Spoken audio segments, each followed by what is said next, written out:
So behind me I have the Mongoose model rocket. It's a two-stage rocket, and pretty much how a two-stage works, it has one cylinder which is filled with like black powder, and that shoots out the bottom, creating thrust that goes up.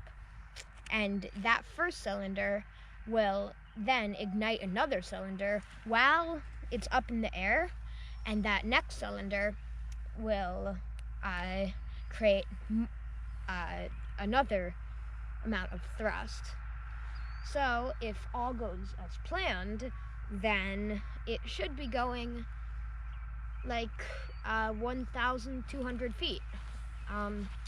So let's get into it.